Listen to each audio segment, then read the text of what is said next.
Bonjour à tous et merci de suivre les vidéos de Freddy Mix Tattoo. Si vous êtes intéressé par nos vidéos, il vous suffit d'enclencher la petite cloche du côté, de vous abonner à la chaîne et comme ça, dès qu'il y a une nouvelle vidéo, bing, une notification tombe et vous pouvez nous suivre directement à chaque nouvelle vidéo. Alors comme prévu, les aiguilles Big Wap sont rentrées, c'est parti. Je veux juste vous montrer un petit détail que vous puissiez... Donc, je vous ai déjà expliqué, je ne sais pas si c'était le 12, le pin 12 en fait, qui veut dire que chaque aiguille mesure 0,35 de diamètre, d'accord. Par rapport à Shein, c'est un peu plus gros, d'accord. Donc, c'est-à-dire que vos traits, même avec les mêmes aiguilles, donc du 3RL, seront un peu plus grosses. Ça peut intéresser des gens. Et après, derrière, quand vous allez prendre les aiguilles de RS, par exemple, RS, ça sera du 10, donc c'est du 0,30, voilà. Donc ça, c'était juste le petit détail de la longueur, la grosseur des aiguilles. Et maintenant, je vais vous dire la longueur de frappe. Chez Big Wap, quand vous voyez des aiguilles, vous allez voir dessus, donc il y a marqué 1RL, à côté, il y a LT. Donc tous les liners sont LT. LT, ça veut dire long taper. C'est quoi le long taper? Quand vous prenez une aiguille, je vais essayer de la mettre devant vous, sur quelque chose de foncé, vous voyez la longueur de l'aiguille. Le long taper, c'est ce qu'il y a de plus long, d'accord? Ça va mesurer au moins 4-5 mm, où vous pouvez mettre de l'encre entre les aiguilles. Si vous prenez par exemple en liner du short taper, ça va être très petit et après il y a la soudure. Vous voyez la différence? Donc là, en fait, ne vous inquiétez de rien.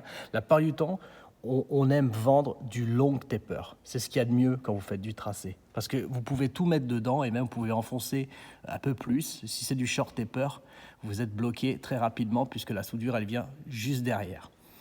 Ensuite, pour le shader, ne vous inquiétez pas.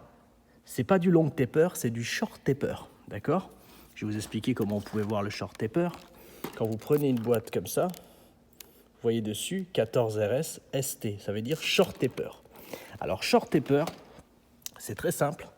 Ça veut dire que la soudure, donc elle va être rapide, d'accord? Au lieu d'être à, par exemple, 1 cm, comme vous voyez qui commence la soudure, ils l'ont mise un peu plus courte. Parce que les shaders, là, il y a des shaders, c'est très long. Ça vous permet, quand c'est short taper, de tracer avec des shaders et que les aiguilles, elles ne partent pas dans tous les sens. Voilà pour les shaders.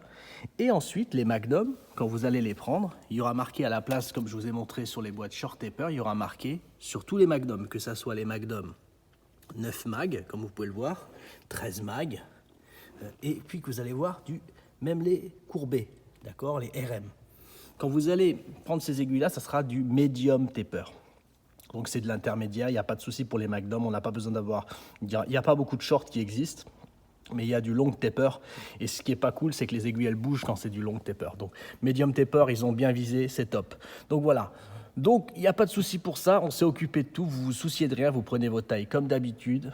Et normalement, vous allez kiffer ces aiguilles-là. Ben, merci à vous de nous suivre, merci de vous abonner si vous n'êtes pas encore abonné à notre chaîne.